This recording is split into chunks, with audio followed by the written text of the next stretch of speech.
Right now in Sudan, anarchist comrades are organizing in the middle of a war, repression, and displacement.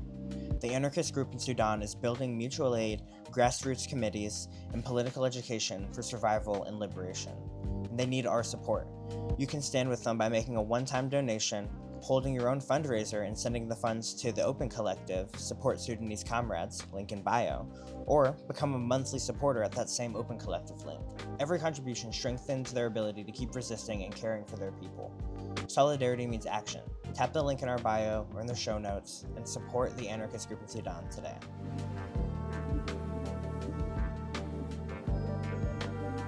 Hello and welcome to Exploring Martin Sostre with Garrett Felber, Jordan Mays, and Prince Shakur. Here to explore some of the writings that Garrett Felber has been collecting and archiving. More to the book than just a collection and an archive, but kind of going through Martin Sostre's politic and story. And we're here to reflect and see what we have pulled out from it as people who have been inspired by their story, and also just the kind of organizing practice that we all have found lineage in.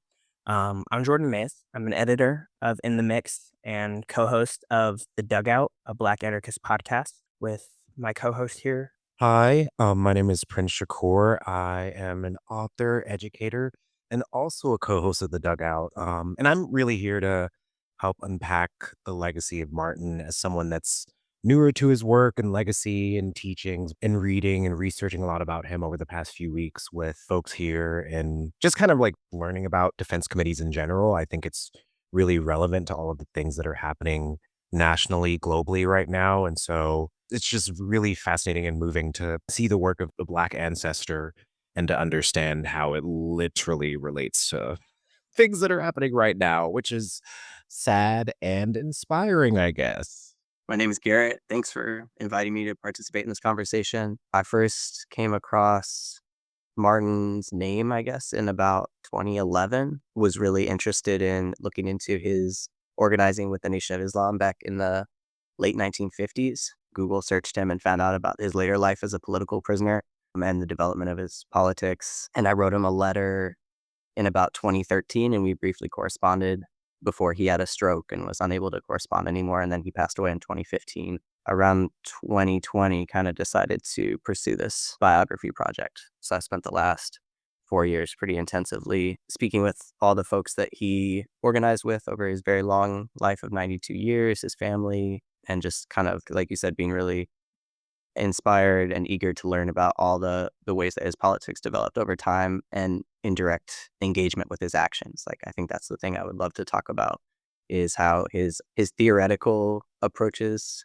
were in direct engagement with his actions, and he would take actions and learn from them and then develop his theories based on those, which I think is something that we all do, but needs to be named more often, because often this sort of theory and action divide gets thrown out there, and I think is kind of a false dichotomy.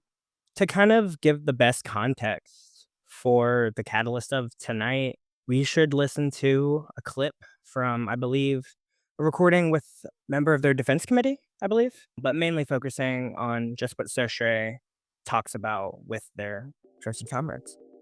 Pretty good. We're going to be showing the film in Watertown on Thursday. And we're going to have a demonstration in Watertown on the 31st. Yeah, I wish we could get some local, local help. We're going to try to contact some local people. We have some names. We have the name that you gave, and we're going to try to get in touch with them. So how's everyone else in the group? Very good. Very strong. Love and revolutionary greetings, Okay. They told me to give you love and revolutionary greetings too. Listen, Ed, I hope that I'm not giving them too heavy stuff on the, your letter. You said that a lot of them don't feel where I'm coming from, Yeah, I think there has to be some explanations made, It's hard. I mean, it requires a very long explanation, at least to get my views, how I'd see the overall struggle, Right. instead of it being just a limited action, a defense committee. This is like just like the tip of the iceberg, I see this as an overall struggle and the preparation for the new society we claim to be trying to construct, Well, Martin, I see it exactly the same way. You have to start, in other words, instead of waiting for this, I don't believe in no magic that all of a sudden it's going to come out of the sky or Right. around. I believe that it's going to take hard work. We're going to have to lay the foundation. We're going to have to construct it. We're going to have to act as if, you know what I mean? In other words, we're going to have to show something tangible in order to get people to come to our side. Otherwise, they're not going to do it. We'll never be able to compete with the oppressive state if we don't have a counter structure, a visible one, however small it be, whether it's in the form of a collective or, you know what I mean? Right, of course. Yeah, no, I agree with everything you're saying. The bases. I see this as bases. I see it Right. beyond my prison struggle. I see that as a minimal. In other words, I see this as a symbolic agitational point, using me as a symbol of a struggle against the state, but you know, for propaganda and pulling purposes, Yeah. to get people to our side to see something or to have something around which to rally for the bigger thing. You know what I mean? Which is the constructing Right. a new society. Right. No, I agree with that. And, some of the people in the committee do also, but other people are going to have to, take some convincing, which is our job. Like in Plattsburgh, I just got word that they formed the women's collectives and all that. That's beautiful. I don't want them to be limited. I've been telling them that all along. I've done a lot of writing on the women's struggle. This is part of the overall struggle. We're not just limited to the Martin Sostre, three Martin Sostre, Right. Otherwise, we'd just be stagnant like happened to the anti-war group. So they were just in that one bag with the war instead of widening. So when the war ended, everything fell because then That's they hadn't absolutely right. built any bases, That's right. in the communities and That's the whole right. sector of human struggle.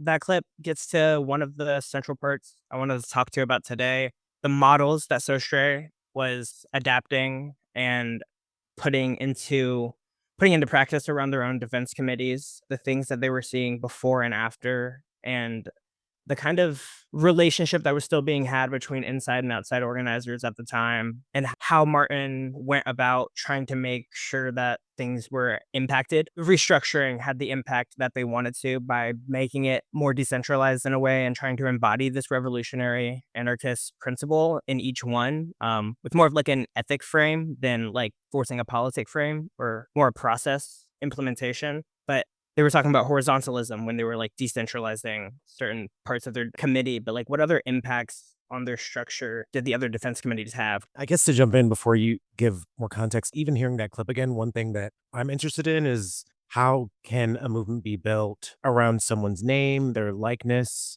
around the specifics of their struggle, but how can that movement be expanded to this prefigurative political kind of model or way of looking at things? Because I do think on some level, I'm interested in that contradiction. Like, he didn't want to argue that he was a martyr, but then people on the outside were like, bro, what do you expect us to think? And I think that projection onto Martin is interesting in relation to how people relate to state violence and carcerality, people who aren't incarcerated, and versus how people on the inside or people who are incarcerated or have experiences with that might feel about it. So I'm also interested in like that as well. As someone more new to Martin Sostre. I'm happy to just kind of situate this recording in Martin's struggle. He sort of alludes to it when he's talking about the explanation to the defense committee. Like, this would take a lot of explaining. And what he's saying, I mean, at that point, he's 20 years into his own politicization, which he goes through all these different transformations. So there's a lot of context I could give, but I'll kind of give the short version, I hope. When he was framed in Buffalo in 1967, pretty soon after that, a defense committee was formed for both him and his co-plaintiff, which was Geraldine Robinson. And that committee was largely run by comrades within the Workers' World Party and its youth affiliate, the Youth Against War and Fascism, or YOF. That central committee based in Buffalo was his committee from 1967 until 1970. And he broke with that committee over their political censorship of his writings in 1970, but they sort of handed it over to another comrade in Buffalo. So he had a central committee essentially for 5 years in Buffalo from 67 to 72. And it was around 1972, in coordination with his readings and study of anarchism, that he starts to think about this decentralizing of his committees that he's talking about here. And that process starts to accelerate in 1973, in a large part around a new trial. So as he's appealing the 31 to 41 years of the frame up in Buffalo, he's also resisting the so-called rectal examinations, these sexual assaults that the state is enacting against him each time he has to leave or return to solitary confinement. So in May of 1973, he resists, he's assaulted, and then the state charges him with assaulting guards in his self-defense. And now he's suddenly facing a second life sentence on top of his first. So part of the decentralizing of his committees, especially in North Country of New York, is happening around this sort of defense of, in particular, around his trial where he might face this second life sentence. And the other thing I wanted to say, just in terms of this recording, I mean, it's not only an amazing recording because it's so intimate, like we rarely get a look at people's inside-outside conversations from 50 years ago, but just in general, like to hear Martin speak even. I mean, there's essentially Frame Up, the documentary that they're talking about in the recording, and that's mostly the only way you would hear him speak for the last 55 years. I think I've found one recorded speech that still exists out there from when he got out. So it's just also a really rare opportunity to even be able to hear him explain some of these political ideas in his voice. And the specifics of the conversation are basically that there's a new defense committee in Potsdam, New York. The person talking to him, Ed Dubinsky, is one of the people organizing that committee there, and he attended the trial in Plattsburgh around the refusals. So they're newly building a committee. It's 1974. Martin winds up getting out the next year after a successful clemency campaign. But that's kind of the situation in which this recording takes place. One thing I'm interested in, I guess, just initially, because of course there's so many angles that we can take this conversation with. I want to dig into how we see this kind of defense committee model or this notion of prefigurative politics, which, if I can kind of explain how I received it, which is developing the political processes, institutions, ways of being together that can help us move through capitalism and these oppressive systems, and that these same processes can survive into a post-revolutionary society. The reason I'm kind of particularly interested in that is because I'm thinking a lot of commonplace critiques of anarchism, like there's no long game, or we don't think about specifics. We just love to throw bricks and I don't know. There's no theory of change. There's no theory of change. And I guess for me, if I'm kind of beginning to answer my question, I want to open it up to y'all, is that I'm thinking of the fact that it's an election year, that we've just seen all of these U.S. encampment protests related to Palestine and demanding a ceasefire. And the way that I see it, mass mobilization is one of the most commonplace tactics for campaigns and mass movements in the US. The follow-up to that is that the state will respond. They will arrest people. They'll resort to repression. I mean, Sostre was at the hands of COINTELPRO at various points throughout his life, but I remember, I think, reading in your book about how he was a target of that. And so I guess I'm just thinking of how we think these politics that Sostre is presenting is relevant today. Even now, I'm thinking of like, what are other defense committee models that are out there? How could I learn? How could I apply these things to local movements so it doesn't always just become putting the work someone else's corner? We share skill, just like how Sostre was like a jailhouse lawyer. Why aren't there local committees in neighborhoods that do that more regularly? So I'm wondering what y'all think in relation to that. I think in the book, it might be a quote directly from Sostre. Very specific about the word that was used was supplant. I've been thinking a lot about anarchist theory of change, prefigurative politics, Zapatistas, what is counterstructures, what is anarchist visions of dual power, and actually like enacting horizontalism while trying to work through models, whether in whatever kind of organization I'm in or whatever type of place I'm in. That's what I find so beautiful about Sostre, because it's one of those proofs that even if your name isn't there, you're there. I've been reminiscing a lot about how Sostre has been involved in very critical moments of my life without me even knowing that Sostre was influencing the people that I was being influenced by. Talk about Ginsburg. I'm talking about, so I think, wait, so were they in the Ginsburg papers? Did Ginsburg write to Sostre? Yeah, Allen Ginsberg was one of the signatories. If you look at like old defense committee propaganda, where on the side it's like, here's all the people. It's like Jean-Paul Sartre, Noam Chomsky, Angela Davis, Allen Ginsberg.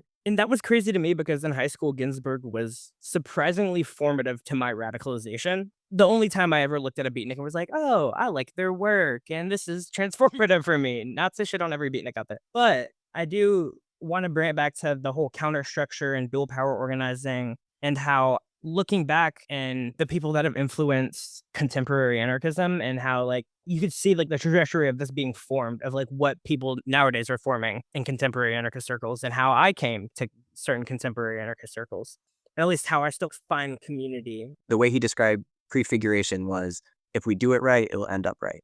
What he's grappling with at that time is the argument by a lot of Marxist-Leninists that there's this like step-by-step thing, right? First, you overthrow the state, you take the state will wither away.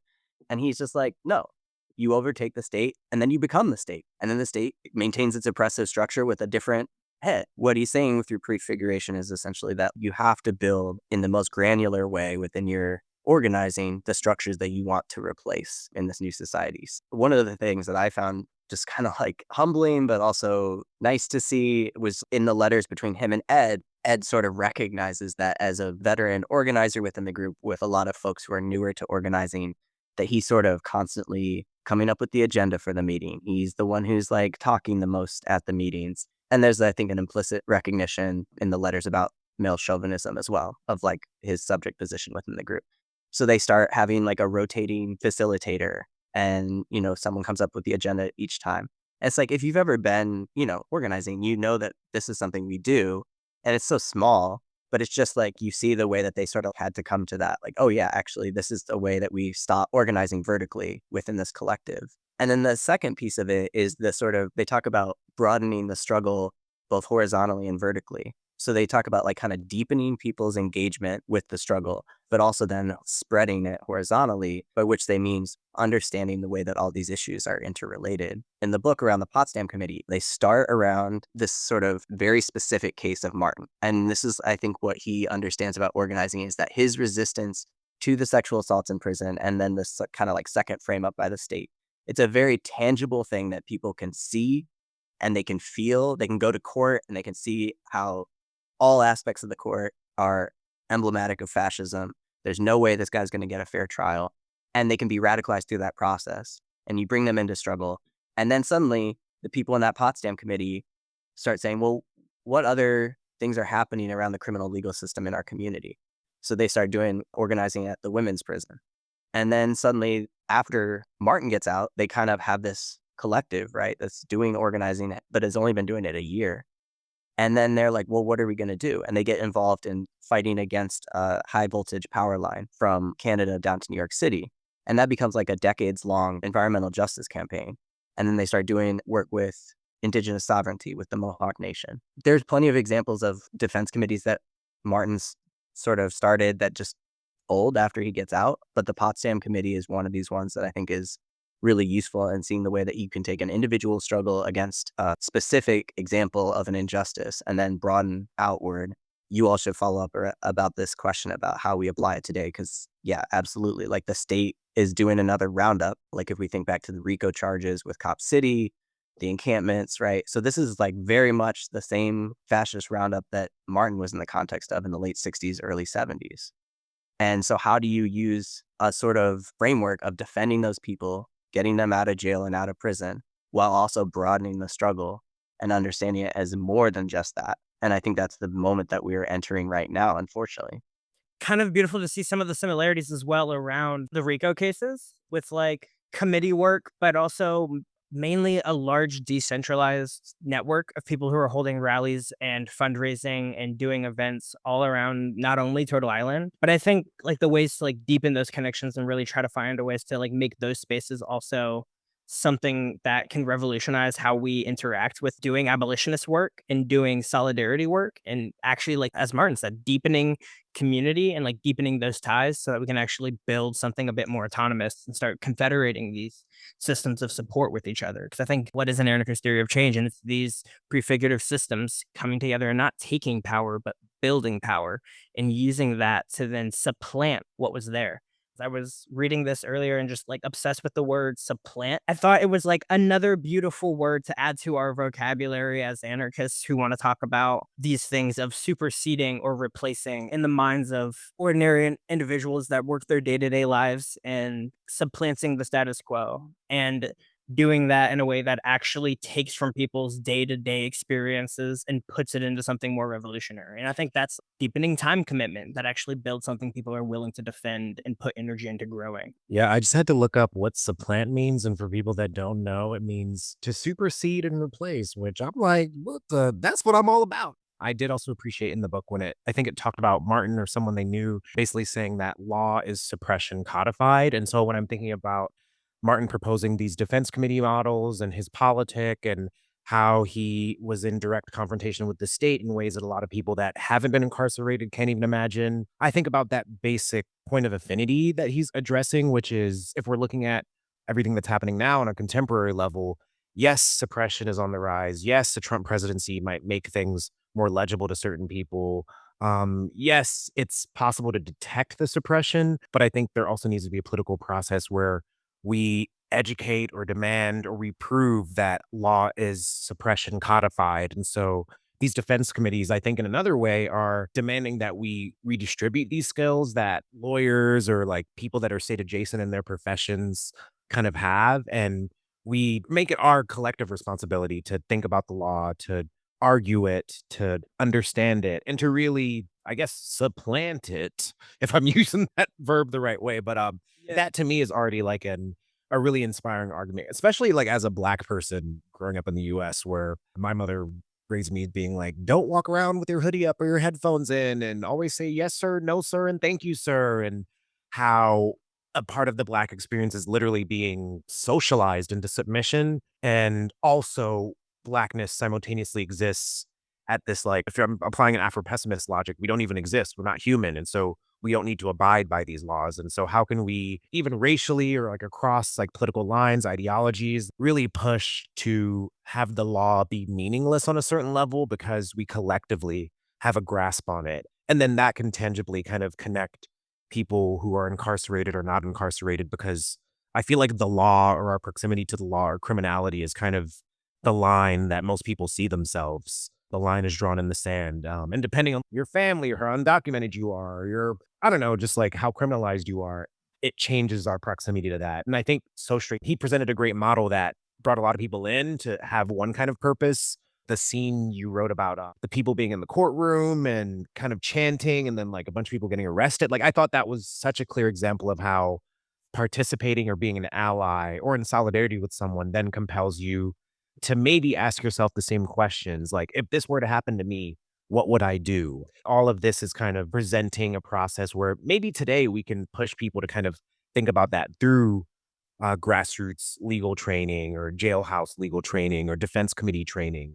It allows us to maybe be a bit more antagonistic to the state back, as opposed to people that have things passively happening to us. Yeah, I mean, one thing we just talked about was doing more grassroots court reporting. These things that are kind of hidden behind the scenes, and it's kind of either a wake up moment for a lot of people who kind of hold these quasi progressive views, and then they actually get to see what's going on right in front of them and see the brutal coldness of the state. I believe it was a professor that noted this. Our ideals are not true. And it's like they're not true even at the Supreme Court, where everyone's looking. So they're especially not true in a county jail in upstate New York. Or you could put it this way, our ideals aren't true until we actually have to lose something. Martin lost and sacrificed so many things in terms of pushing a certain kind of dignity.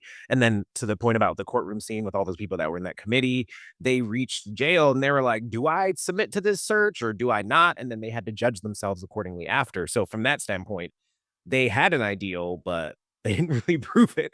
I mean, or I guess I won't, because I wasn't there. I didn't, yeah, but they had an ideal, and the decision that they made in relation to that ideal challenged who they thought they were, in a sense. Also, something to go on with stuff that's a long term conversation in movement spaces, like having a point and being willing to have reality butt up against your point of view and utterly smash who you think you are, and still be willing to pick yourself back up. And I think working in more prefigurative or horizontal spaces puts you in a better position to pick yourself up and have other people like show you where the parts of you are, help you find different avenues. They will also help pick you up. I think one thing that was interesting about Martin, as well as we talk about like proximity to law and what people's participation in it is, consensually and non-consensual, I think a lot about how people with my sort of political persuasion tend to just avoid the state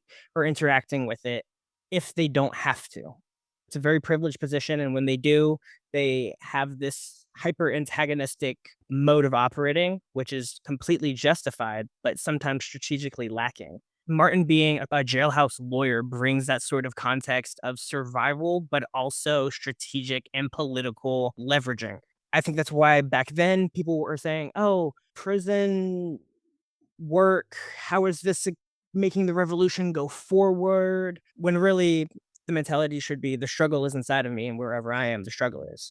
And prisons are a weapon and something that an administration does in war. These are things that we need to know how to combat and be able to support each other through. And I think that's something that I butt up against sometimes, is like working even in progressive spaces where people have this willingness to organize in parallel to the state, and the dangers that that can put more militant actors in, and the dangers that that can put more revolutionary actors in.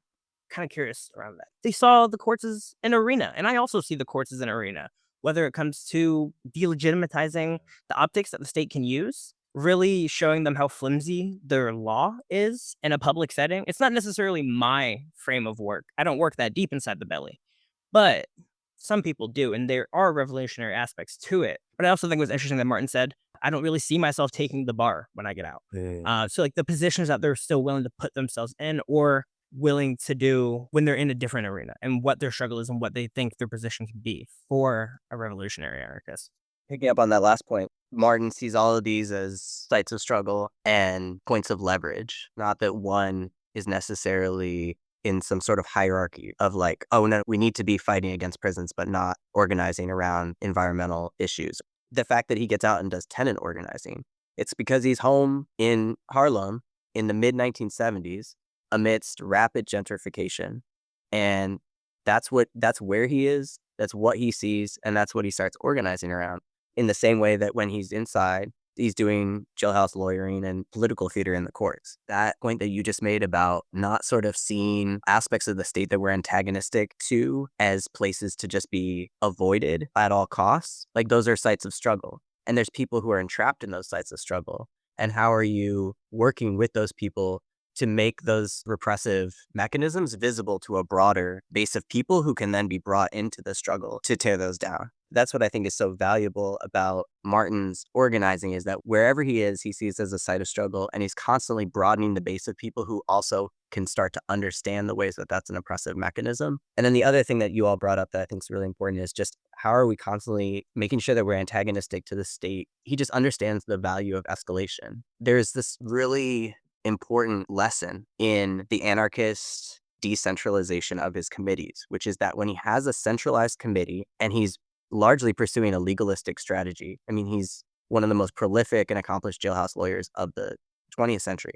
So he's trying to get himself out of jail by filing appeals. And in 1973, he has his appeal trial where literally the person who was a police informant who framed him goes to court and signs an affidavit saying, I did this. And the judge says no.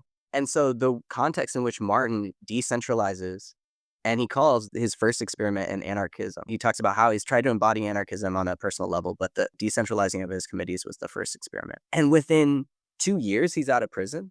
Like, I just think that's such an important lesson. And alongside that, it's not just the decentralizing, it's that he escalates the struggle against the state through his resistance to the rectal searches. He actually creates a new issue. The original committee is trying to get him out based on the frame-up. And at some point, when you're framed in 1967 and it's now 1973, rallying people around that injustice of 6 years ago is difficult. Instead, he creates a new issue, which is around the sexual assault that the state wages against people inside every day, and that they're now framing him again. And it's this new injustice that people can come to court, see him in shackles, arguing about the sexual assault that people are undergoing.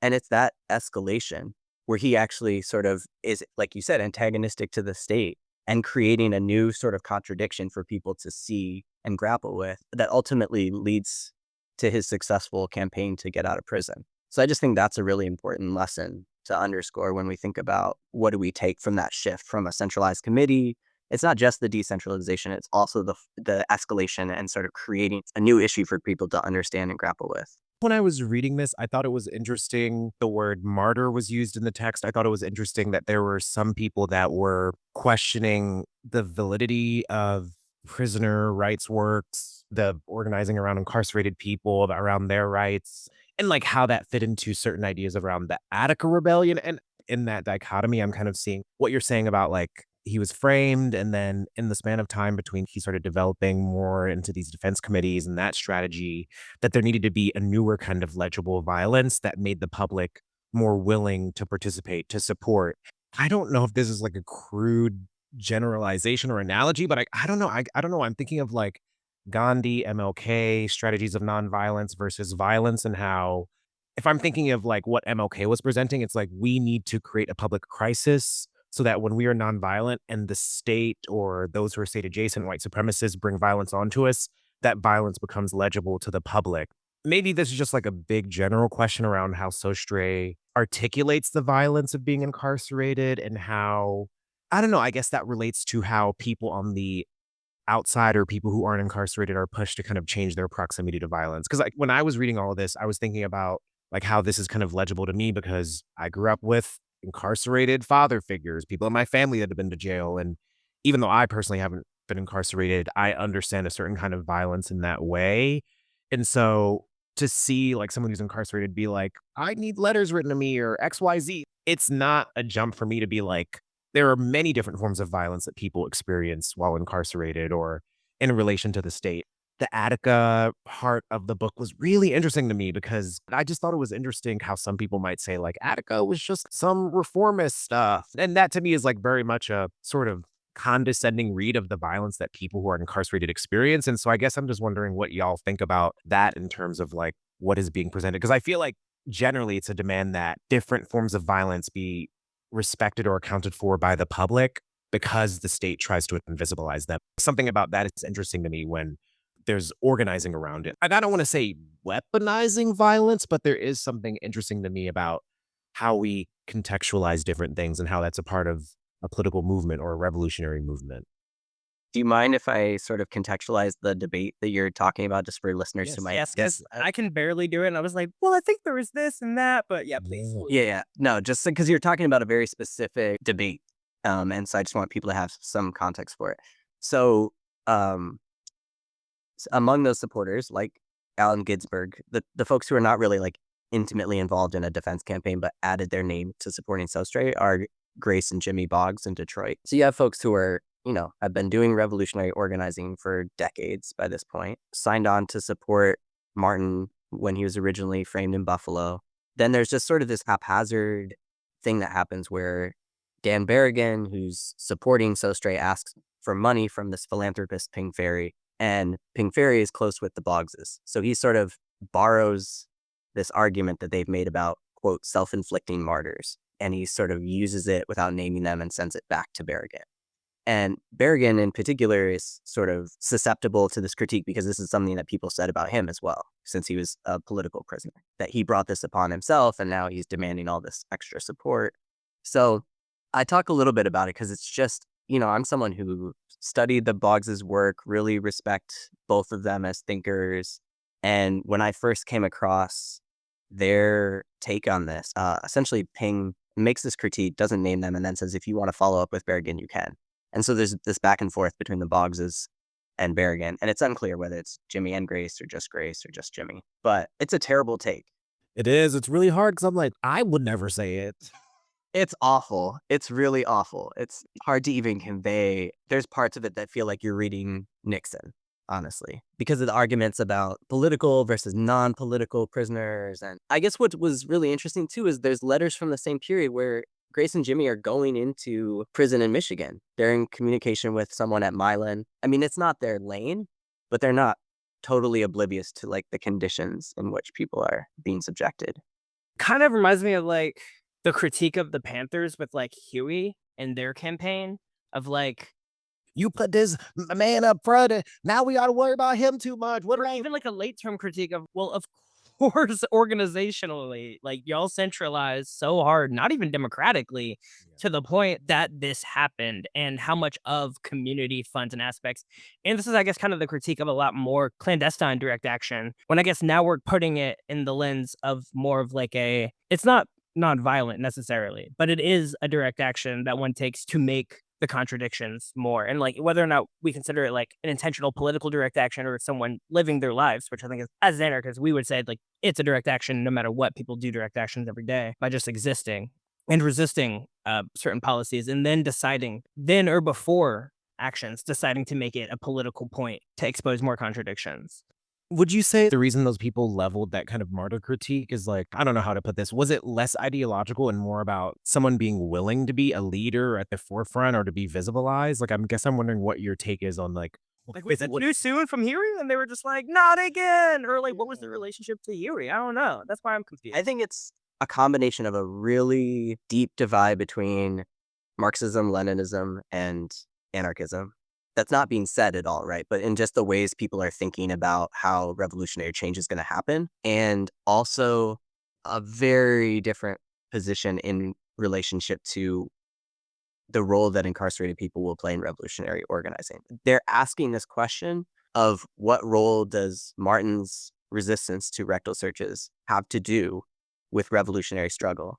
Part of it is like a lesson in being in touch with the people that you're critiquing, because Martin's being very clear about, it's not like he's just doing this. I mean, he has every right to refuse a sexual assault, regardless of whether he has a framework for understanding how it relates to revolutionary struggle.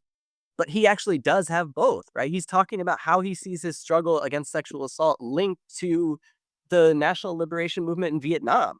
It's not like these things aren't there for them, but I just think there's a lack of curiosity that they show about coming in good faith, because they're reading it within this context of like where they think that Attica, this is why it goes back to Attica. They feel like Attica was a call for prison reform. So this is what I'm saying. It's like it goes back to a previous bad take, which is that these list of demands are legitimate, that there was nothing revolutionary about the Attica Rebellion. Once you start with that, where do you go? Where are you going to go with understanding a revolutionary position from within the prison? Yeah, and even that goes back to, I think, being in contact with those in the Attica revolt, because wasn't there like multiple lists of demands at one point? Of like, there was the one in the New York Times that went out, and then like an ever expanding kind of list of things that were going on. what y'all are speaking to is interesting to me because it makes me think about how prefigurative. I always think prefigurative politics. How he mentioned three elements of it, and how those people critiquing Martin or just like throwing shade at Martin for refusing these sexual assaults by the state.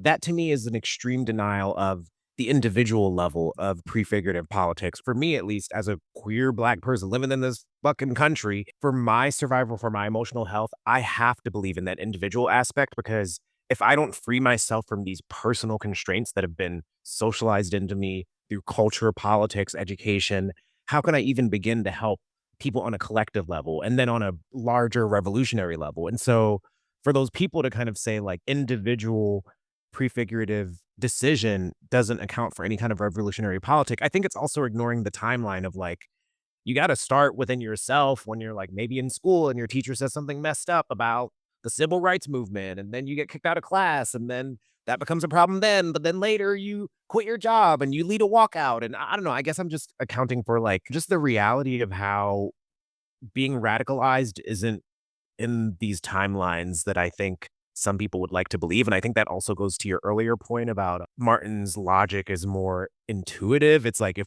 what would you say, if we do it right, Do it right, it'll end up right. if you do it right, it'll end up right. And I think, and so I guess even hearing these critiques, it's like Martin's logic is so prepared in a way to field these things, or I guess like maybe he developed these other logics to kind of meet these critiques in a way, especially as someone who's experienced so much incarceration. I'm like, why are you doing this work? But then I guess it's also like, look at the world we live in now. Because the struggle's wherever I'm at. I haven't read throughout the whole book, but I believe it seems like that was a pinpoint of Martin's whole life, is they struggled where they were at. And I'm kind of curious if we could get some more context around like them coming to anarchism. And was that in prison? Was that when they were doing bookstore stuff? How that sort of developed? Yeah, that's a great question that I've spent at least 4 years trying to figure out. It's unclear exactly when and how, but he starts using the term revolutionary anarchist to define his own politics in 1973.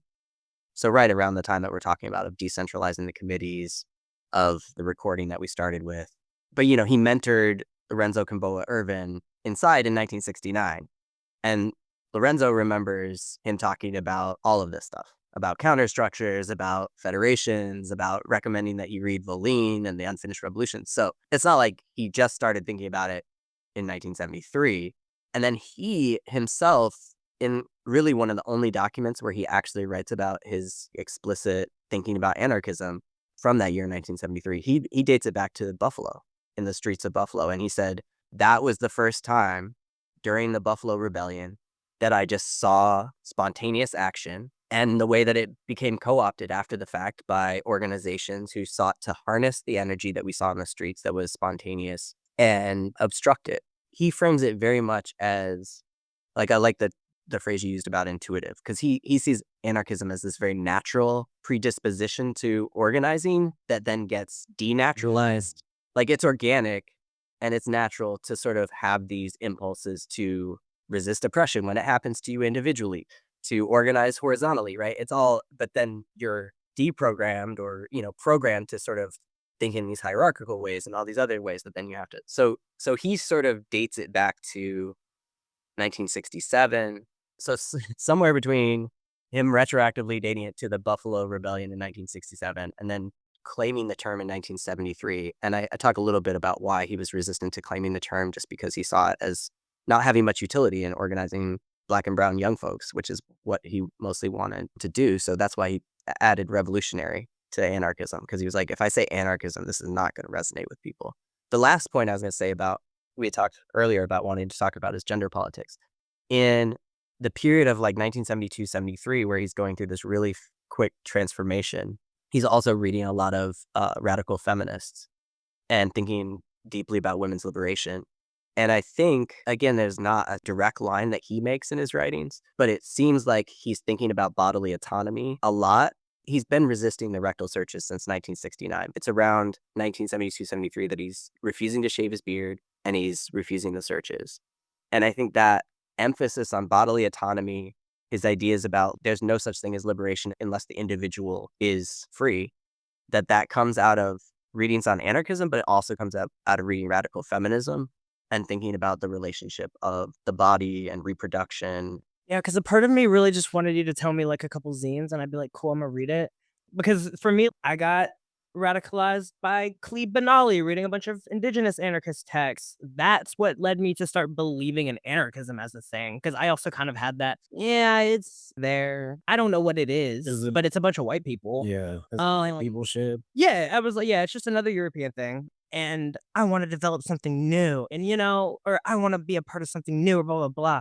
Whatever that was in my super young thoughts of like being highly politicized, just flashbanged in 2020. I was like, revolution now, which surprisingly didn't turn me straight to insurrectionary anarchism. I had to find my way there. What I think develops is seeing, oh, okay, William C. Anderson. Oh, they're doing a podcast with the Irvins. Oh, okay, well, who are the Irvins? Oh, who inspired them? Oh, Sostre. And they quote these things, and it's like, okay, well, there's a whole website, and then just like doing this whole real-time development that you're talking about doing in 2011 that kind of was like coming all at me because of all of this work that's been done in like 21, 22. I just think about what are other influences that you saw or people around you, people that were influenced by Sostre, to kind of build this network map of this lineage. Because I think that's what's important to me in this biography, is not to necessarily lionize Sostre, but especially the time that it's coming out, it fulfills this very personal spiritual thing of like, a person never dies because they're always giving to someone else. The only person that truly dies, in my opinion, is someone who never talks to anybody and is completely isolated. Their ideas never flourish into a world around them.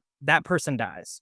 Everyone else can live on. That is a sort of like cyclical thing that is proven when I like see a lineage that I directly place myself in and have still more like discovery to be done. And it's not that far along ago. And it was in a point of such antagonism against the state. The US was scared it was going to fall in the 70s. I feel like people always forget like how scared the war abroad, the war at home, international capitalism in a crisis, but also like playing its own two-sided war of its bolstering itself and its own neoliberal image.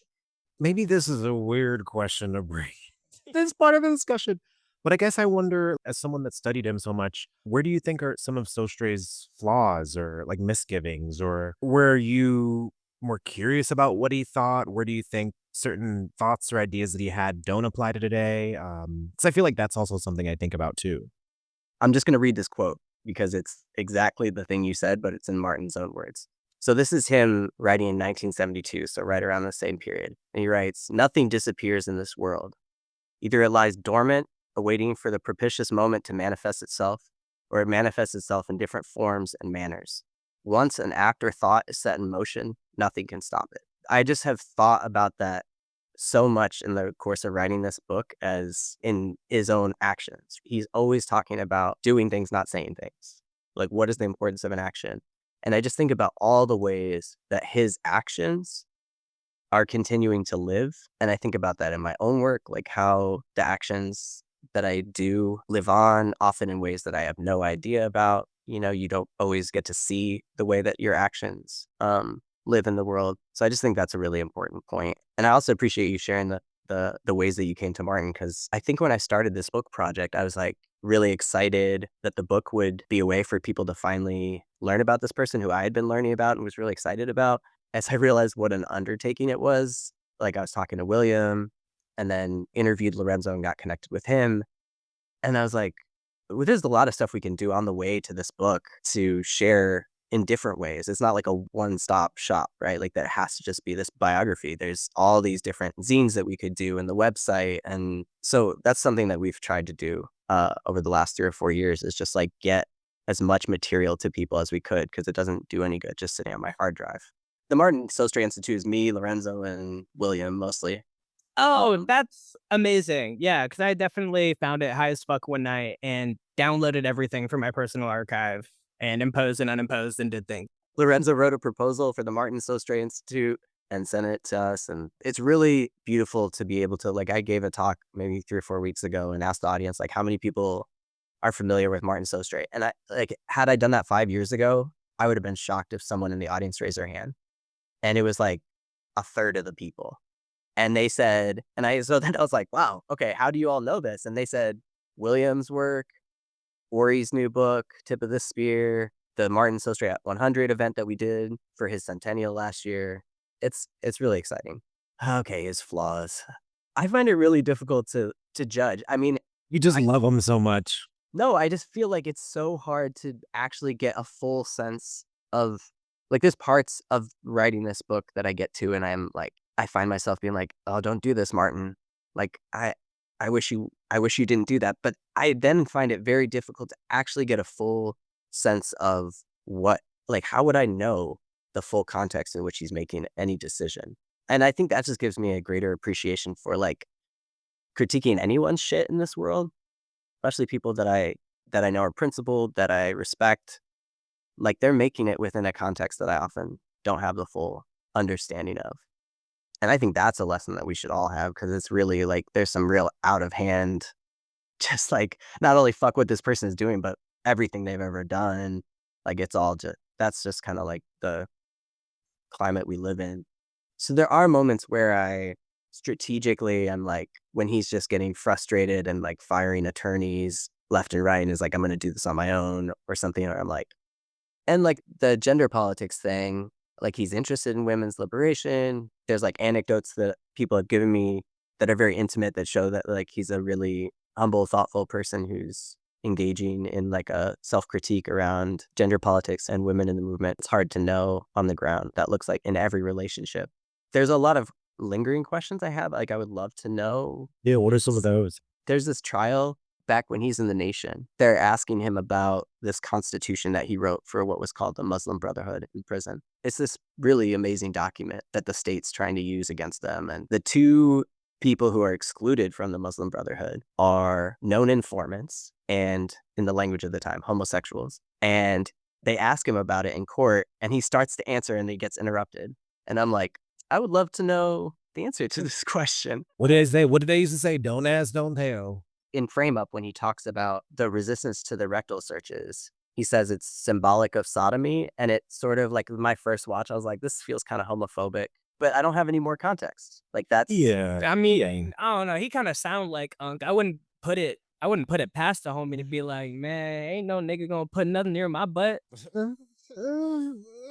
I mean, that's just true. I mean, no matter what. Yeah. I mean, it would have been non-consensual no matter what. And like the fact that they're already willing to put it in a sexual framework and then saying like this is a sexual assault. And then I don't know if there's not a lot or any more writing specifically about that when they talk about it being a direct attack on masculinity in certain ways. I think that's the read that I always have with like that's the thing that I kind of came down on in the book, actually, is that he talks about personhood, not masculinity. And I actually think that's really interesting because at that time, especially, easy to talk about Black masculinity and defending that. And he talks about defending personhood. Yeah. And I mean, even that to me is reassuring, not having known him as long as y'all. I'll just say this. I mean, to me, sometimes I read through history and I'm like, oh, let me check out Eldridge Cleaver's book. And then I got to the James Baldwin section and a lot of the other sections. And so I do think there is the part of me that I never want to like misread history or like if they didn't say it, it wasn't true. But I do think I feel a certain kind of precarity when I look at history and I'm like, all right, they were for liberation until it came to the gays and I guess I don't want to say that.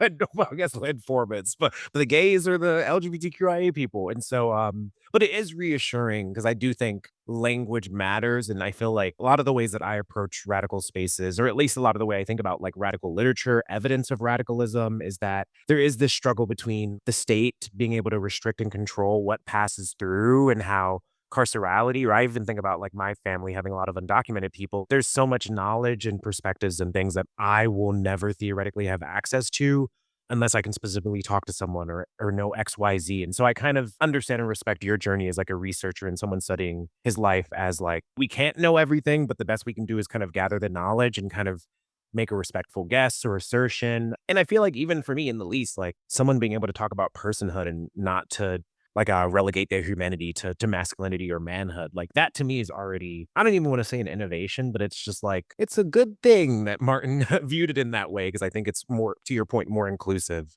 And it shows that he probably thinking of a lot of things in like in inclusive ways. Which to me in the least is like, ooh, thank God. Maybe there's a good one back in the day.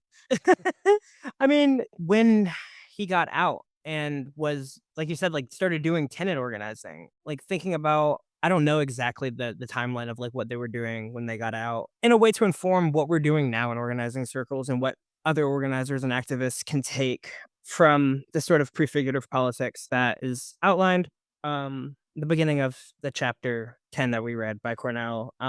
Yeah, how else do you see that they like brought that through when they got home, like in their organizing or just living their life? I mean, briefly, I'll just kind of share what he did when he came home. So he did a lot of tenant organizing in Manhattan Valley in the part of New York that he was living. That I really have been able to find very little about. Like I've talked to a few of the folks who organized with him and their, memories are pretty spotty about it. But what he did in New Jersey is really interesting. So he linked up with Sandy Shivak, who was in his early 20s at the time. Martin was in his mid 50s. Sandy was like maybe 20 in his mid 20s. Sandy's from Passaic, New Jersey. And Martin basically, saw this building when he was down there visiting with some young folks that Sandy was working with. And they bought it at auction and turned it into a community center. And they started this program, the Juvenile Education and Awareness Project, JEAP. That project lasted for almost 20 years through the 80s and 90s into the early 2000s. And they would buy old buildings, pay local teenagers a wage, teach them carpentry skills and things, do political education during the day. One of the buildings became a community center. Several of them became housing, affordable housing. And the final one was a daycare center. That they ran together for about 10 years. And, one of the interesting things when Martin first wrote back to me, he just sent me these documents. And the two things that really struck me in the documents was one was this revolutionary newsletter that he was writing from solitary confinement back in the 70s. And the other was him sitting at a daycare graduation at the New World Daycare when he was in his almost 80s. I felt like as time went on and I worked on this project, like part of that was like an invitation to see like what is the connection between these things in his life and his organizing, and to not think that these are as disparate as they kind of feel, like when you just intuitively look at like, oh, it's this daycare and here's this document about armed revolutionary struggle, and not to dichotomize those. That to me is like very inspiring, beautiful, because I also think about like I was having a conversation with someone a month ago and we were talking about love and violence and what the functions of them are. And this person was like, love exists to be a reaction to violence. And so if you look at either those periods of time in his life, he had to have some kind of deep sense of love for himself, for humanity, or for the possibilities to even say, no more of this.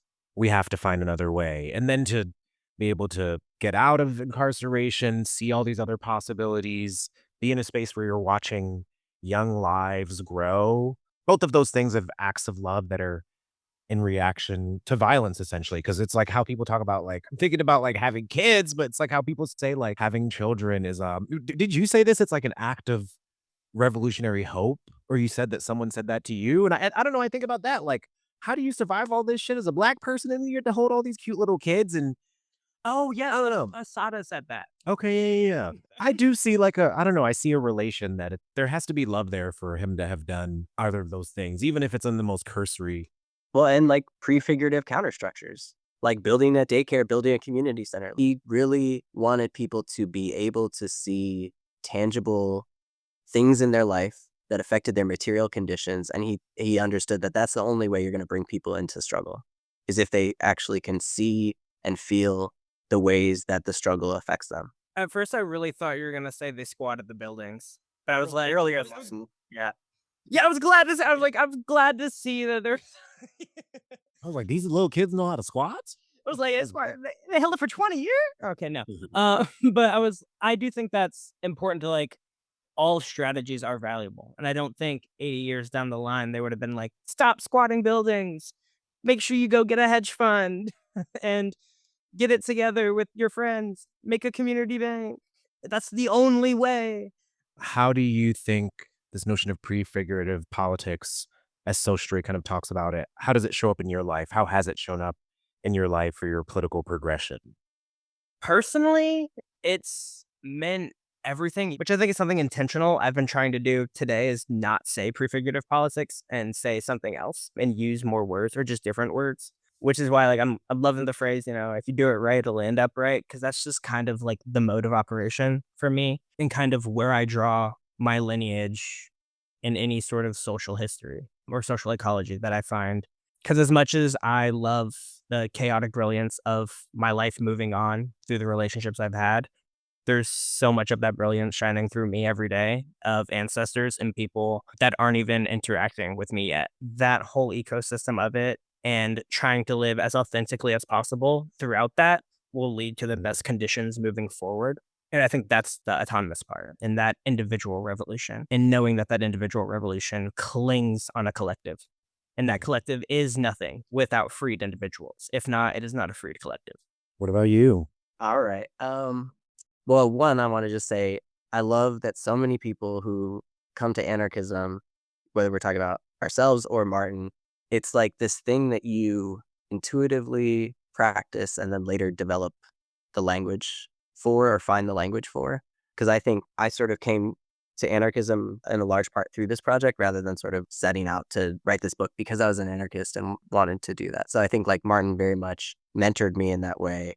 And I sort of was like, oh shit, I was an anarchist when I was 13. I just had no language for that. Prefigurative shows up for me mostly in my relationships to other people, wanting to relate to everyone in my life the way that I want us to relate to each other in a liberated society. The other example that comes to mind that I think was so obviously influenced by Martin, it's almost embarrassing, working on starting a radical mobile library. Obviously the influence of the bookstore, but also the idea that it's this cute old 1969 Chevy step van. Part of it is like just the understanding that people are going to come to the books out of curiosity. What the hell is this thing? And just understanding that there has to be this kind of tangible counter structure and counter institution for people to find and be able to explore all of these ideas. I think building that has been one of the gifts for me of working on this project, was just being able to think about these things in the context of my own life. How about you, Prince? I just want to say that in this society and in this economy, taking over the means of distribution, it's just as important as the means of production. and the streaming services. I'm joking. I mean, that's Yeah. distribution. Well, kind of asked this question, not really having an answer, but oh my God, I'm not going to cry. I think it comes down to being a queer teenager in a family that I thought would literally hate me and or kick me out of the house. And if I'm thinking of like the most individual level of a prefigurative politic, it was the fact that when I was 14 or 15, I knew that who I was meant that I had to be prepared for my world to be destroyed. And if I was still going to be that person, how would I survive my world collapsing, falling apart? Who would I want to be? And I think about like in high school, I had a therapist who, luckily, she was a good therapist. She wasn't an anti gay therapist, but she was like, you have a lot of anger, you have a lot of righteous bitterness, you haven't been treated well in a lot of ways. But I'm going to tell you this now. In a year and a half, you're going to be 18, and everything inside of you, are you going to carry that with you the rest of your life? What are you going to do with it? Do you have to own it? Or can it mean something else? And I think about how that choice led me to university. It led me to writing more, to literally writing things in stories or writing about things journalistically that I wanted to exist in the world, that I wanted to be a part of this better world, or even like, I don't know, maybe almost like how we're talking about Martin's legacy or whatever. Like as a writer myself, I've always told myself, if I'm killed by the state in any way, I want my body of work to rival my lifetime. Ideally means maybe it'll exist in whatever's revolutionary and better and next. Political and like communal or grassroots level, like I don't want to be tied to ideology. I more want to meet and debate and organize with people on a level of what is meaningful to you, what is meaningful to me. Understanding what is meaningful to people is one of the most core things you can do. Understanding people, building trust, and even getting to the process of resisting now / imagining towards what's in the future, because we're not all the same kind of revolutionary. We're all different. And I think meeting people where they're at or trying to understand them is a part of also trying to model how we treat each other. So like maybe these friendships or communities or connections or these legacies we're leaving are going to be better for people in the future. And I think that's what's interesting about your response to what did Martin think about these things? And it's like the fact that his knowledge was somewhat inclusive enough that I, in this year and day and age, could be like, wow, maybe a Black man from the past won't hurt me emotionally. And so I don't know how I ended there, but that's my answer. Ian, do you want to answer?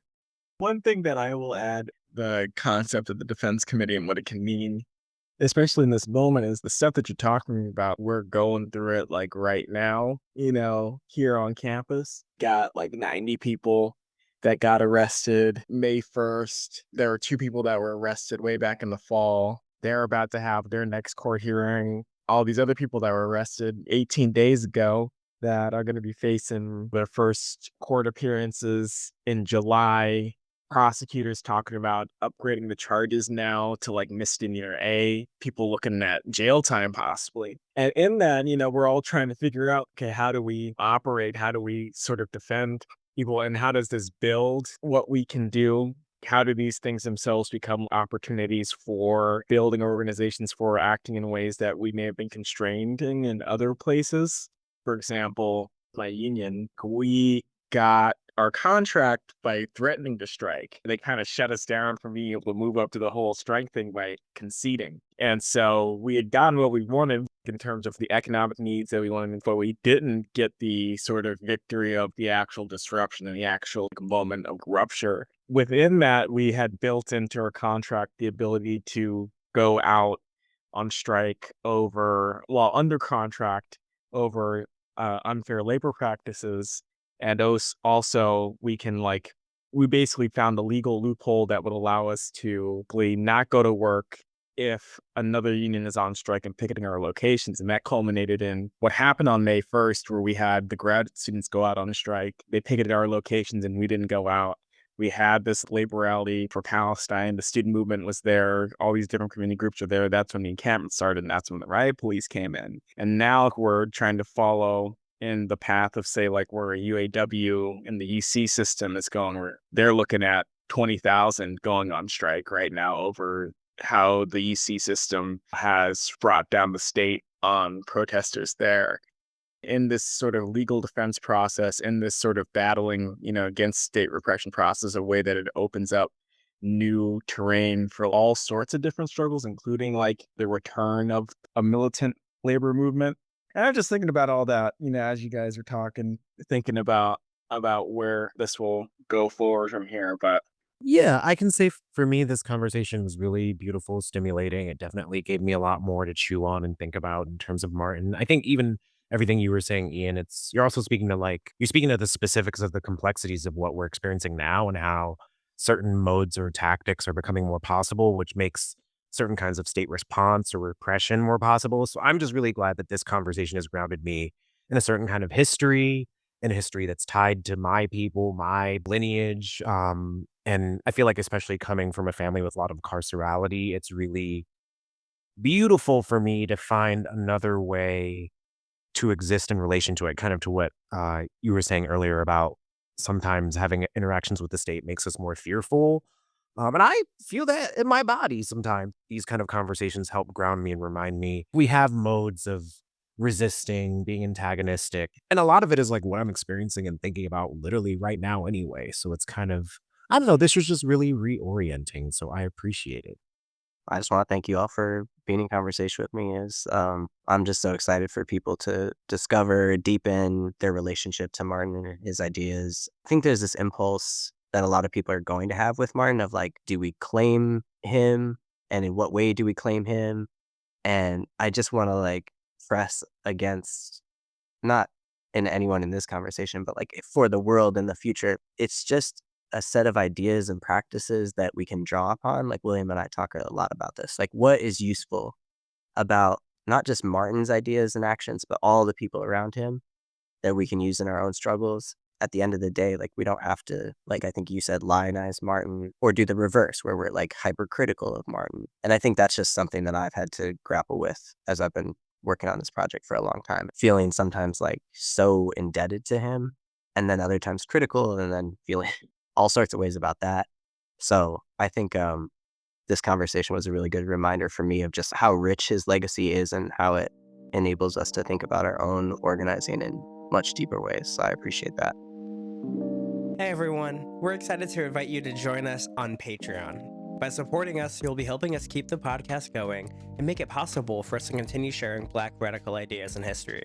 On Patreon, you'll get exclusive access to reading episodes, where we break down important texts as well as early access to our guest interviews. Your support also helps us create more educational resources, like a website that will include educational modules about our episode topics and potential live streams. If you want to learn more and support the podcast, visit patreon.com/thedugoutpod. Every contribution makes a difference.